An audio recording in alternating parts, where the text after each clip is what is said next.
Hello everyone, I am Tessellating Hexagons, back with another serving of Another Code R, A Journey into Lost Memories, the really tiny title edition. In the last episode we met Dr. Robbins, he asked if we were hungry, and then we had a drink. And now we're going to recycle that drink. It might seem like stuff's happening slowly in this game, but it does get going, trust me. This counts as a puzzle, apparently. Is it really that puzzling, or is it a cutscene? That could also... No, it's considering this to be a puzzle.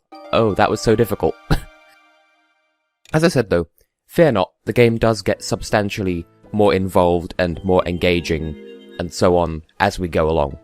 But for the time being, I think we just have to return to Dr. Baskin-Robbins' side. I don't know why I made that reference, because I think that's a thing here, but I refuse to accept it in the same way that they've opened branches of Five Guys in Reading and Guildford. No! That's an American thing! Stay the fuck in America! We don't... I'm not saying we don't want you here, it's just you're an American thing. Stop associating yourselves with us. I'm still slightly salty about Starbucks. Anyway. Oh no. We have yet another side quest in this interesting game. We have to fetch charcoal. Like I said, it is interesting, just be patient. Don't be like Ashley.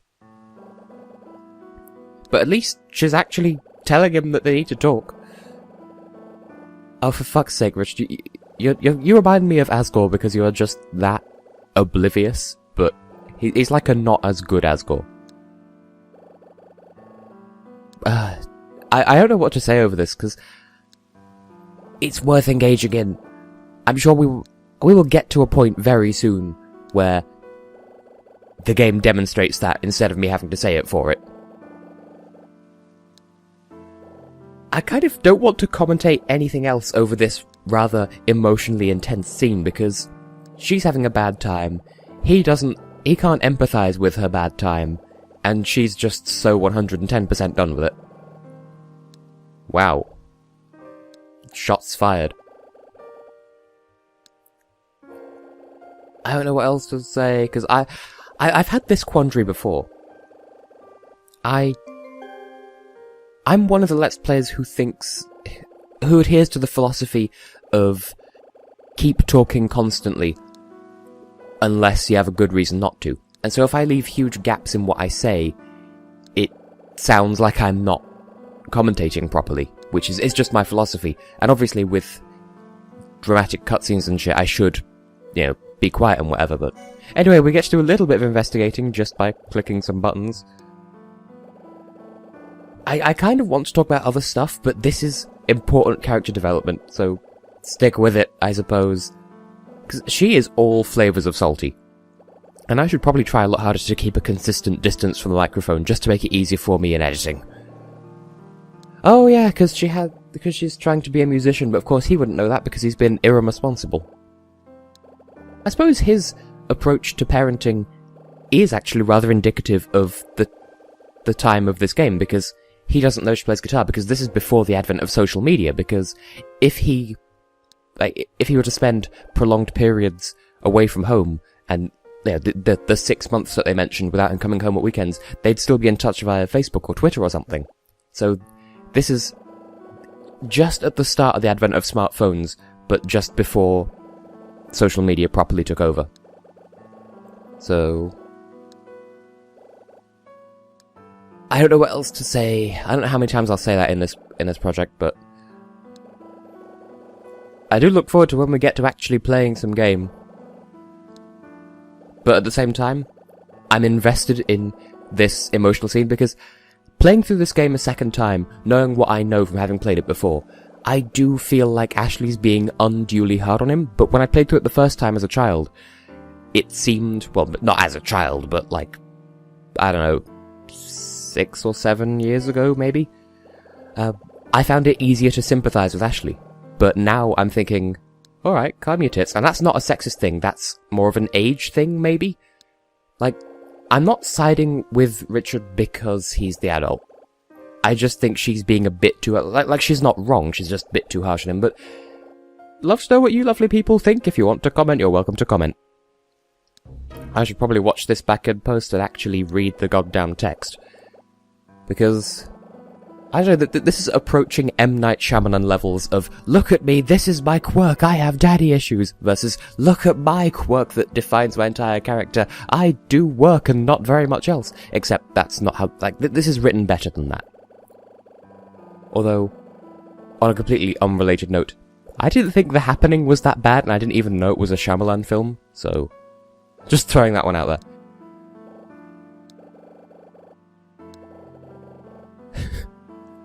Well, that's a bit of a piss-poor excuse, given the context. I wouldn't mind that as well, but I can't play music for shit. And then this wraps back around to proof of this is the mid-2000s because she was talking about phones in the last episode, but they don't have instant messaging systems between them. I feel for her. She's just being a bit too aggressive. Is this what parenting is like? Looking at your child and thinking, what you're saying is valid, but shut the fuck up? Because that's kind of the impression I'm getting here. But there is a good reason for all this. Here we go, getting to story-relevant matters, because she doesn't think she's come here before, but she had that flashback, and now he's telling her for certain, her dead mother, brought her to this lake. No! Where do you think you got the flashback from, you dildo? Dear oh dear. It will have been when she was young. Like, she will have been younger than 3, because her mother was killed on her 3rd birthday. Which means that will have been before the development of her hippocampus, which means she won't have solidly formed memories, hence why it comes in the form of these flashbacks. I didn't research this deliberately, this just happens to be a thing that I know. So, science! Yay, the flashback is plot relevant after all, it's not just a chapter title. By the way, I suppose I could mention now. I have no reason to, but now there's no time like the present. Oh, there we go, 13 years ago. She was currently 16 in this game, so this will have been just before her mother's death. So, prepare your butts for gratuitous references to 13 years ago. You see, there we go. I already mathed it out ahead of time. This series, I'm still recording, like, a day in advance, or thereabouts. And, ooh, mystery. I should focus on this, but I'm telling a story now. So, today is Thursday, this video is going up on Friday, and so, with this series, I'm recording episodes one day before they go up. But with Master Quest, I've just batch recorded them like a motherfucker, because I recorded episodes 4 and 5 before episode 3, like the day before, or no, 2 days before episode 3 went up, and I edited them, like episode 4, 1 day before episode 3 went up, and episode 5 on the day episode 3 went up, and I'm guessing, like, tomorrow I'm probably going to record episodes 6 and 7, but this is still present times, so my commentary is going to be much more up to date in this series, but also probably a bit more detached from the game, because, you know. Also, sorry for talking all over this. So, I'm only half reading this because I'm sort of talking shit. He wants to, yeah, there we go. He wants to find out why Sayoko came here 13 years ago, and presumably why she brought Ashley? I don't know if that has any relevance to anything. Also, one thing I noticed with some of the footage for my Master Quest stuff that I've edited, I think twice, once was in a bit that I cut out, there is this, like, audio glitch that sounds a little bit like white noise. That could just be Master Quest. It could just be, like, me accidentally putting too much pressure on the cable. Like, that's just me twaddling it there. I don't know if that affected the audio or anything, but that might be a thing. I should be more careful around it. Also, he made reference to a thing called Another. Could that be the thing that the game is named after by any chance? Are you going to tell us about it now, or is it too early game? Is it too secret? Right. Canonically, she would, because I think it was relevant to the previous game. I don't want to go through walls and walls of text, but for everyone's benefit, I'm going to say no. Because, as I said, this game is sufficiently self-contained, so you can play through it without having played the previous one. And it is sort of ironic that she's forgotten the events of the previous game. But yeah, there we go. This is some substantial background information. Plus, she has she has 2 valid reasons to not want to think about another, because 1, it's the reason why Sayoko was killed, and B, her father doesn't give a shit about her life, so why should she give a shit about his? Even though it was to do with her mother's death. So it's 2 sides of the same coin, really, because on one hand, someone died for this, therefore you shouldn't forget about it. But someone died for this, you would probably want to forget about it to keep your mind safe, because that's a human trait. And again, that's actually relevant and science related to this story. Blocking out traumatic events is actually a defense mechanism, and so if you want to forget something traumatic, that's a good thing. And that's kind of the thing here, so there's that.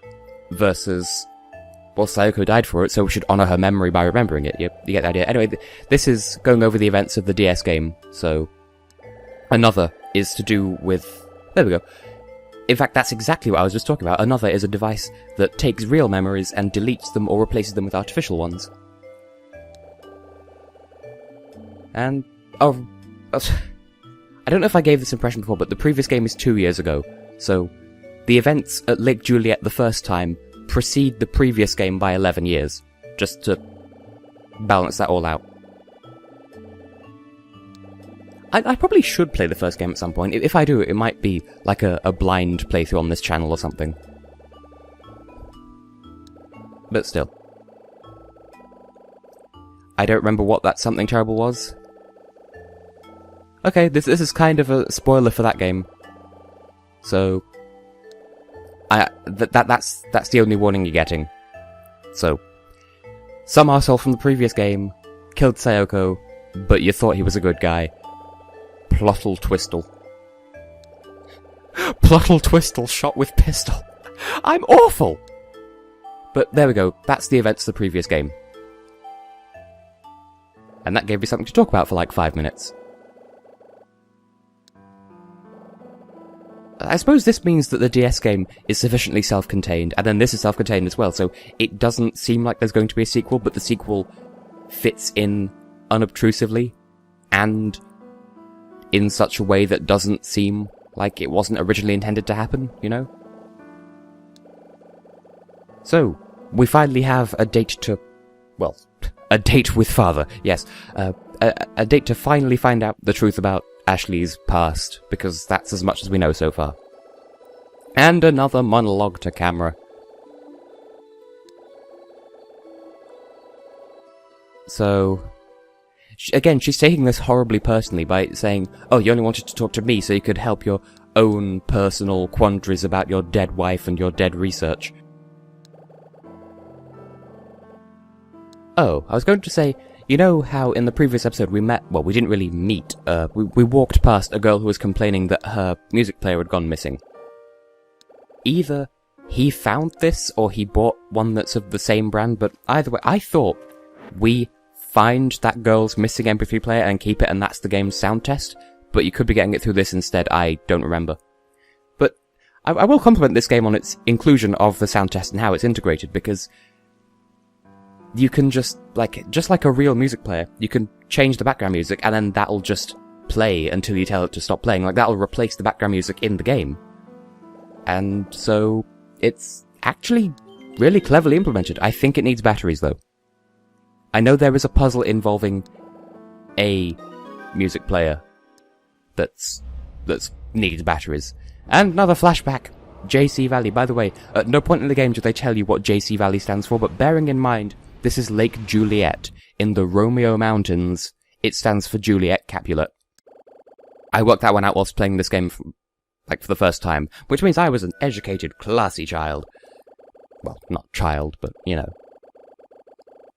But she recognizes the logo. We're building up flashback details. This is all very important later down the line.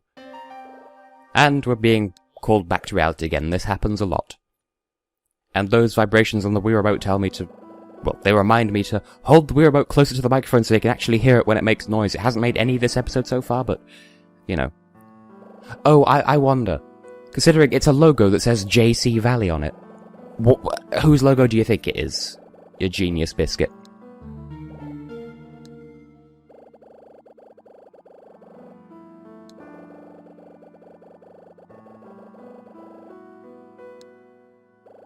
I'm doing that thing where I say a load of filler words that I'm probably going to edit out, so that's what that long pause just then is. What I want to convey here is, even though it seems like Richard has selfish motives because he's bringing Ashley here to find out why Sayoko came here, and he thinks that maybe Ashley would know because she came with Sayoko, even though she's too young to remember it, and he knows that. And I've forgotten the point I was trying to make again. But just, you could probably do without my commentary, just watch and enjoy the game, and all will become clear at the point at which it's supposed to. And we got a Wii remote!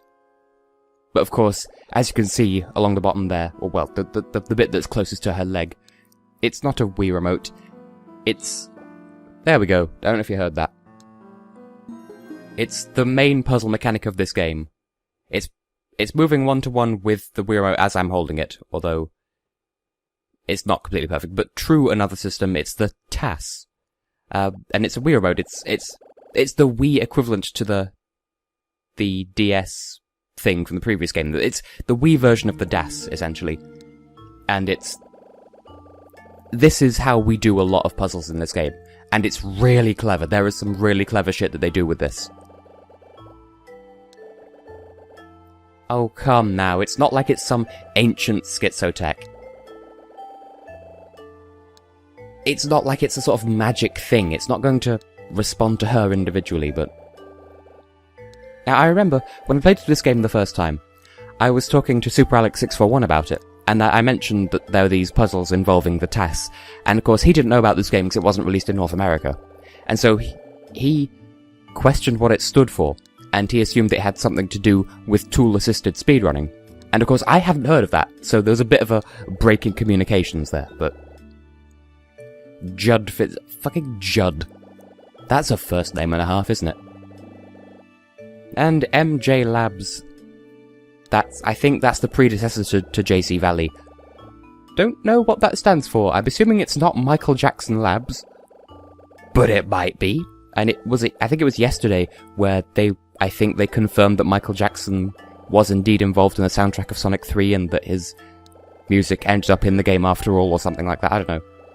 I was bitching about that on this week's stream, where I found an article on Huffington Post that supposedly explained Michael Jackson's involvement in the thing, but it was just this long, waffly essay that read like a fucking excerpt from a novel, and it was just so not informative. It was so bad.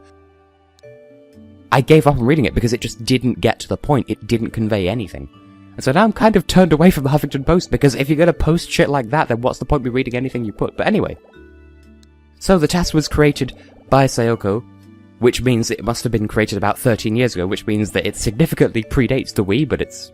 So presumably this is in a universe where Nintendo just doesn't exist. It's bio-locked to Ashley's DNA, so only we can use it. That was not an intentional pun, but I'm happy to claim full credit for it.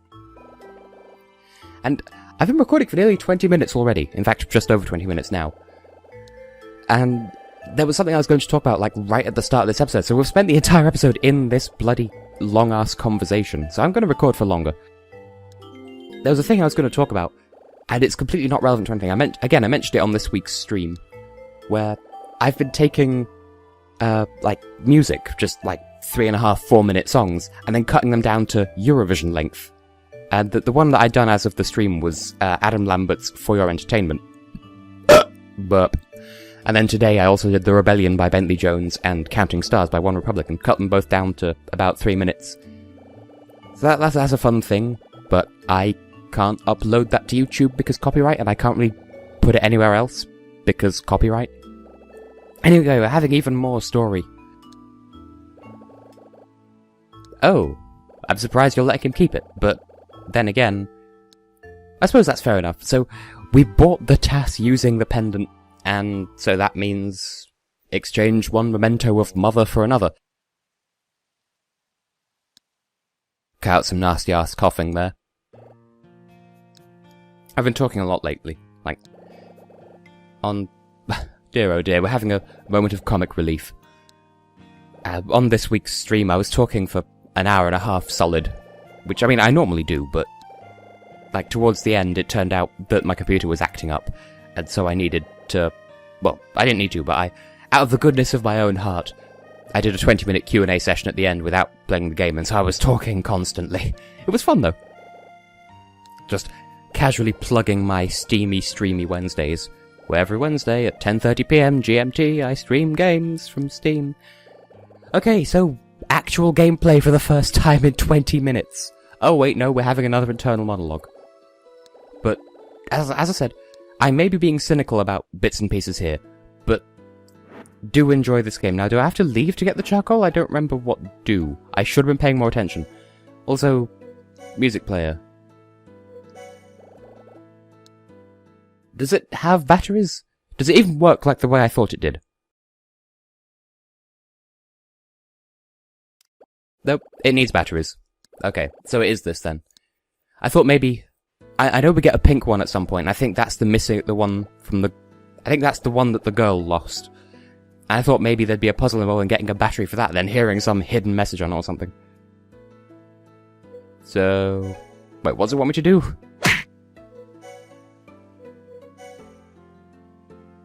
Oh, right. I thought so. Just check the batteries. It doesn't even have a battery in it in the first place. Scandalous. I suppose I should make, like, longer episodes of this series, because there's going to be a lot of cutscenes like that, and if I do 20-minute episodes throughout, then that's good, but not brilliant. And I know we need this, but apparently we can't have it. Right, I should have been paying more attention to what I need to do. So, hang on. Okay, that wasn't helpful.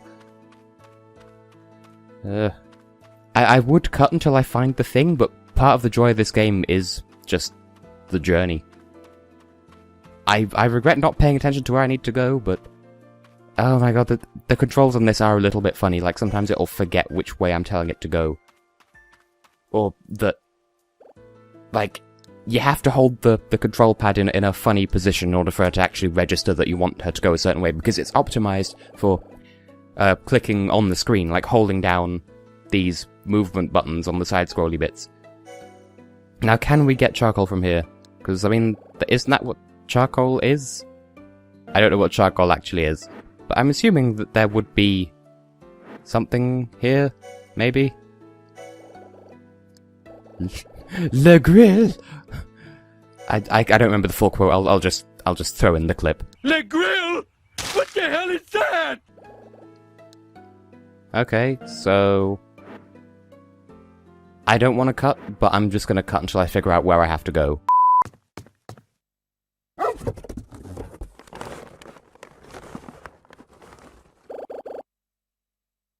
Oh, apparently I'm in the right place. I just leaned away from the microphone to get a drink for my dying-ass throat. But apparently there's a dog barking. I wouldn't know, I can't hear it. Pardon me editing out the sounds of my spoon, because that just happened to be in my cup when I poured out some water. And why am I commentating these things? It's not even happening in the game. I'm so bad at this. This is the introduction to the task mechanics, I think.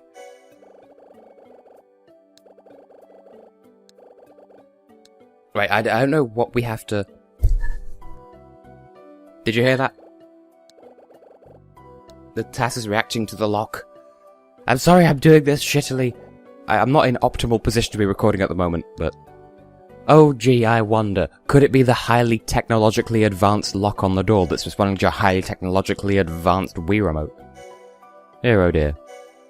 But yes, I believe this is the introduction to task puzzles, and they are so much fun. They are so clever. Like, they are unbelievably clever. They kind of rely on fourth wall breaking a little bit with the Wii remote. Like, that they'll be... pardon me. There's some... like, it'll show stuff like this, where you have to press buttons, and first of all, it seems simple enough. You just press A, B, up, 1, plus. But later down the line, it does get different. Like there's one point where the number 3 comes up in there, and there isn't a 3 button on the Wii Remote, so you have to be more clever, and so that's how the task works. And those puzzles are so brilliant! That's part of, like, that's 50% of the reason why I love this game, and who the fuck are you? Who the fuck is Smee?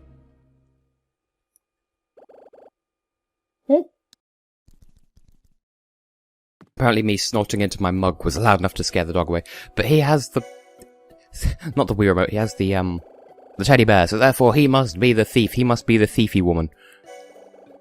Don't think we need to actually do anything in here. We're just aware that he's in here, so we should probably chase him out there, because he is the raccoon, homeless, poor person. There's a bug there that's jiggling on that tree. And woof to you too. No. Maybe it's a completely different dog, and I can't examine the bug. Sad face. Sad soup. And oh no, there's an X on the minimap. What do? Is this a puzzle as well? Because we could just climb through the hole, you know. I mean, you are incredibly lanky for a teenage girl. Also... oh no, the dog's being an arse. He's protecting the fence hole. You just ran behind a tree. Like, you ran literally in front of that, like, behind that tree, but in front of everything else. You're not fooling anyone. Anyway, beef jerky. Obvious puzzle. It's not even guarding the fence hole, he just wants the jerky. Beef jerky. On the floor. Does that mean it's... ground beef?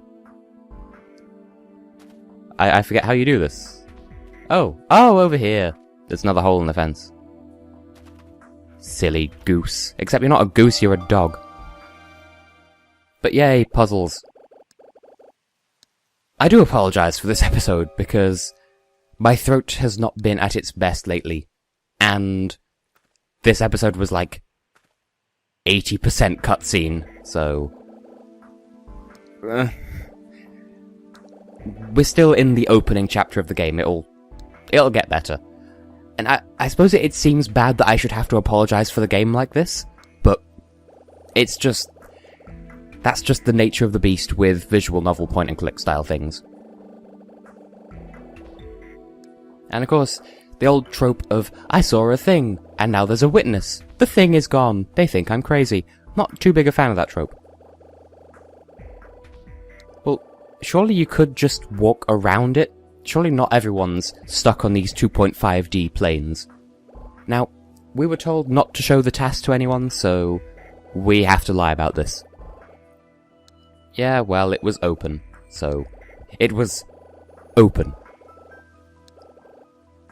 It's unbelievable, though, just how little progress is actually happening in this game, because Episode 1, we got here. Episode 2, we walked a few feet down the road and had a barbecue. Well, I haven't even had the barbecue yet. Episode 3, we put a drink in the recycling machine, had a really long cutscene, and now we're over here. It won't be this slow going for the rest of the game, though. That burp is going to prove my point somehow. I think we're coming up on extended time, so I will call it an episode after the end of this cutscene. But now we're solving the mystery of who the raccoon, rat, homeless potato is. He ran behind a single tree. Like, if he'd gone any further than that, we would have seen him go. How? I don't know how we can do that. Now, I'm genuinely stumped here, because we could show him the task and say, you know, it was some other guy. Do we actually have proof? We probably do, and I'm probably derping big time, but I don't think we can. I'll just be honest. Because saying I can't prove it isn't the same as you have proven the contrary.